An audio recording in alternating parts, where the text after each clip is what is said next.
जय माता दी मित्रों, कैसे हैं आप सभी। आशा करता हूँ मित्रों आप सभी अच्छे होंगे, स्वस्थ होंगे। मित्रों आज मैं आपको ये बताऊंगा कि भगत, तांत्रिक, ओझा, सोखा और सेवड़े और जो और भी जो तंत्र मंत्र के कार्य लोग करते हैं वो किस प्रकार से लोगों के बारे में जानकारी दे देते हैं। देखिए मित्रों, जानकारी कई तरीकों से दी जाती है। ठीक है, जैसे कि कोई लिख करके आपको जानकारी देता है। ठीक है, किसी भी पेपर के ऊपर कोई पेन से लिख करके आपको बता देता है कि आप फलानी जगह से आए हो, आपके साथ में फलानी शक्ति चल रही है, आपके ऊपर फलाना तंत्र किया गया है, फलाने आप फलाने घर में रहते हो, आप यहाँ रहते हो, आप वहाँ रहते हो, आपके घर का पता, बहुत सारी जानकारी लोग लिख करके बताते हैं। इसके अलावा कुछ लोग माला के ऊपर जानकारी देते हैं, माला से देख करके बताते हैं। ठीक है, उनके पास में चंदन की माला होती है और किसी के पास में रुद्राक्ष की माला होती है, किसी के पास में हकीक की माला होती है। तो माला के ऊपर भी लोग पूछा देखते हैं आपकी। ठीक है, आपसे नाम वगैरह पूछेंगे, आपसे आपकी थोड़ी सी डिटेल पूछेंगे, आपके पिता का नाम पूछेंगे और फिर उसके बाद में वो पूछा देख करके माला के ऊपर देख करके बता देते हैं। इसके अलावा कुछ लोग अपने आज्ञा चक्र पे देख करके बताते हैं। जैसे कि आपके बारे में थोड़ी सी जानकारी ली, उन्होंने नाम वगैरह आपसे पूछा और आंखें बंद करके और अपनी दिव्य दृष्टि से वो लोग देख करके आपको बताते हैं। ठीक है, आज्ञा चक्र होता है, त्रिकुटी, भ्रिकुटी और दिव्य दृष्टि, ये चारों चीज़ें एक ही जगह से खुलती हैं। तो यहाँ से देख करके लोग बताते हैं। कुछ लोग साक्षात देवी देवताओं से बात करके आपको जानकारी देते हैं।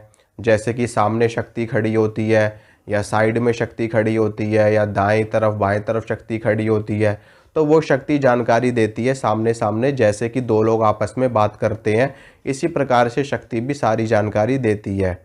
इसके अलावा कुछ लोग वैसे जानकारी देते हैं कि जैसे देवी देवताओं की सवारी उनके ऊपर आ जाती है, उनके शरीर में शक्तियाँ प्रवेश कर जाती हैं और उनके गण आ जाते हैं, उनकी योगिनियाँ आ जाती हैं, उनके दूत आ जाते हैं और वो शक्तियाँ आकर के तब वो लोग आपकी जानकारी देते हैं।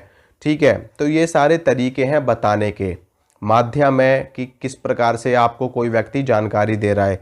कोई व्यक्ति सीधा सीधा बिल्कुल सिंपल बैठे बैठे भी जानकारी देते हैं। कुछ लोग खड़े खड़े सीधा सीधा आपको जानकारी दे देंगे।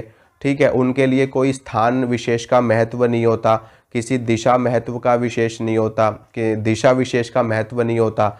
मतलब कि ना तो उनके लिए कोई स्थान मायने रखता है, ना कोई दिशा मायने रखती है, ना कोई शुद्धता पवित्रता मायने रखती है। वो किसी भी अवस्था में होते हैं आपको जानकारी देनी शुरू कर देते हैं।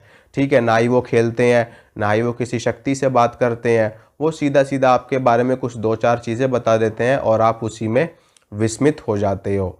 मेरा भी ऐसा बहुत सारे लोगों से मतलब मैं मिला हूँ, देखा है मैंने, इन सब चीज़ों को समझा है मैंने, इन सब चीज़ों को किया है मैंने। तो इन सभी चीज़ों को बहुत गहराई से मैंने देखा है, विचार किया है इनके ऊपर।